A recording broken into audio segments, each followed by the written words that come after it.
থেকে যদি ১১টা কলার ছড়ি হয় তাহলে কেমন হয়? এরকম নজিরবিহীন ঘটনা শুনতে আপনাদের খুবই অবাক হচ্ছেন, তাই না? অবাক হলেও এটাই সত্যি যে এই ঘটনাটি ঘটেছে গাজীপুর জেলার শ্রীপুর উপজেলার গোসিঙ্গা ইউনিয়নের কোরগা এলাকায়। এখানে একজন ব্যক্তি আছে আব্দুল লতিফ মোল্লা, যিনি ১ বছর আগে এই গাছটি লাগিয়েছেন। পাশাপাশি আরও অন্যান্য গাছ আছে, কলা গাছ, কিন্তু স্বাভাবিকভাবে অন্যান্য কলা গাছে একটি করে ছড়ি হয়েছে, কিন্তু এই গাছটিতে একটি নয়, দুটি নয়, প্রায় ১১ থেকে ১২টি ছড়ি কিন্তু এই গাছটার ভিতর দেখা যাচ্ছে। আমরা আপনাদের দেখাবো। আমার পিছনে দেখেন, এই কাঙ্ক্ষিত ছড়িটি কিন্তু সেই ছড়িটি, যেখানে প্রায় ১১ থেকে ১২টা ছড়ি এখানে আছে। অতএব মূল ছড়ি থেকে কিন্তু বিভিন্ন জায়গায় এরকম শাখা প্রশাখার মাধ্যমে এই ছড়িটি দেখা যাচ্ছে। আপনারা লক্ষ্য করেন, এখানে যে ছড়িটা দেখা যাচ্ছে এটা আসলে নজিরবিহীন একটা ঘটনা, কারণ বাংলাদেশে এই ধরনের ঘটনা আসলে খুব মানে কমই দেখা যায়। তাছাড়া আমরা যে গাছের মালিক, ওনার সাথে একটু কথা বলবো। আপনার নামটা কি? আমার নাম আব্দুল আজিজ মোল্লা। আচ্ছা, এই মানে কলা গাছটা কতদিন যাবত আপনারা করছেন? এখানে আমার ছোট ভাই লাগাইছে, ধরেন আরো 2 বছর আগে লাগাইলো। এটা থেকে আরো বিভিন্ন কলা হইছে, কাটছে, বেচছে, খাইছে।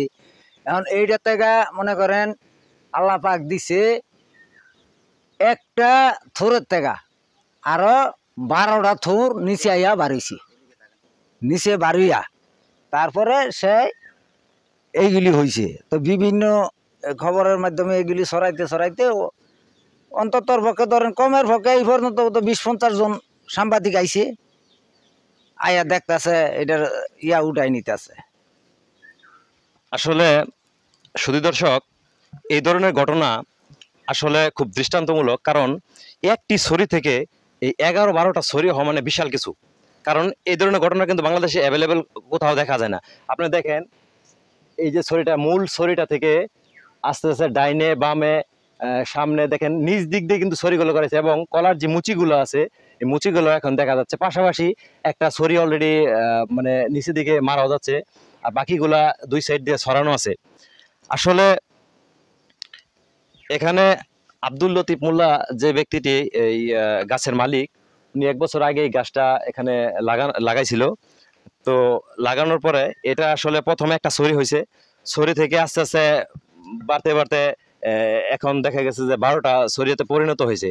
আসলে এই ধরনের ঘটনা জানি না, তবে এই ধরনের ঘটনা আমার মনে হয় যে মানে কিয়ামতের কোনো আলামতের এমন একটা অবস্থা, কারণ এই ধরনের ঘটনা তো কোথাও হয় না, আমরা শুনিও না।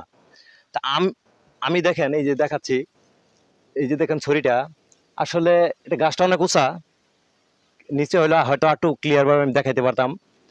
তে দেখেন, আপনারা লক্ষ্য করে দেখেন, এই ধরনের আসলে ঘটনা মানে কোনো জায়গায় আমি এর আগে পাই নাই।